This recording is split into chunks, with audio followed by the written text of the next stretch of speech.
अरुंधति ने कहा कि देखिए हम कहें कि बांसुरी अच्छी बज रही है श्री जी से, तो राम की वीणा क्या गौण है? और राम मधुर वीणा का गायन कर रहे हैं, तो क्या बांसुरी की उपेक्षा कर दें? तो अपने आप ही कहने लगे कि आप ऐसे करो देव, आप स्वयं बताओ कि आपकी वीणा ठीक बज रही थी कि या श्री जी की बांसुरी? तो राम जी ने कहा कि इसका उत्तर तो हम फिर द्वापर में ही देंगे, बांसुरी बजाकर, क्योंकि हमें सच में बांसुरी ही अच्छी लग रही है। हम वीणा तो नित्य बजाते हैं, वीणा तो हमारा स्वभाव है, वीणा वादन तो हम कर ही लेते हैं, हमें तो प्रत्येक वाद्य आता है अच्छा, लेकिन हाँ ये बांसुरी हमने नहीं बजाई कभी। और कोई कहता है कि बांसुरी का स्वर वीणा से भी अधिक साधा जाता है, उसमें प्राण की साधना की जाती है। हमें बांसुरी अच्छी लग रही है, लेकिन अब हम द्वापर में ही बताएंगे। तो ऐसा कहते हैं बांसुरी भगवान ने बजाई, माधव ने। और अरे ध्यान से सुनो, कितने ही ग्रंथों में आता है कि श्री जी राधिका जी वीणा बजाते थे, और फिर राधिका जी ने कहा कि देखिए जो हमारा बांसुरी वादन था त्रेता में, उसका भी विस्मरण न हो तो हमें बांसुरी सिखा दो। माधव ने कहा कि हम भी भूल गए, आप हमें वीणा सिखा दो, हम आपको बांसुरी सिखा देते।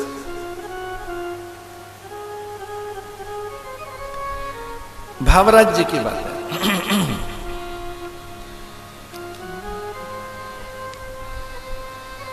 बहुत कुछ है, लेकिन एक और बात कहेंगे। व्यसनेषु मनुष्याणाम भृशं भवति दुःखितः, उत्सवेषु च सर्वेषु पितेव परितुष्यति। हम तो इतना जानते हैं कि जब प्राणी दुखी होता है, हम सब जब व्यथित और आहत होते हैं, तब राम का नाम लेते हैं, अपने आप उत्सव बन जाता है, अपने आप घर में मंगलाचरण हो जाता है। राम उत्सव है, आनंद है, परमानंद है, मुक्तानंद है, नित्यानंद है। और ये बात तो सच ही है।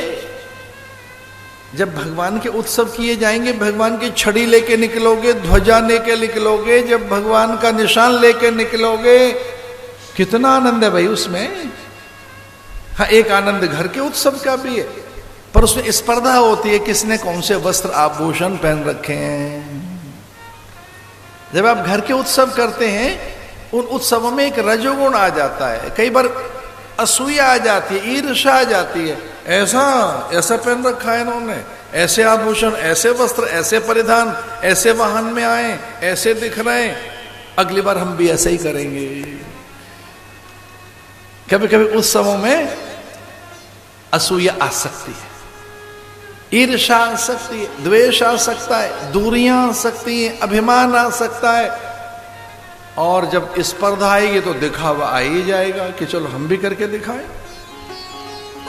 पर भगवत उत्सव, रसोत्सव, कल्याणोत्सव, महोत्सव हो, आनंदोत्सव, जब घर में आप कथा आदि कराएं, पूजन, उपासना, अभिषेक करें, घर में संत को बुलाएं, गुरु आए, तब स्पर्धा नहीं होती ना, तब ईर्ष्या नहीं होती, क्योंकि वहां के जो उत्सव है, भगवान के आने का उत्सव आनंदोत्सव है, रसोत्सव है, मंगलोत्सव है, वो ईश्वरोत्सव।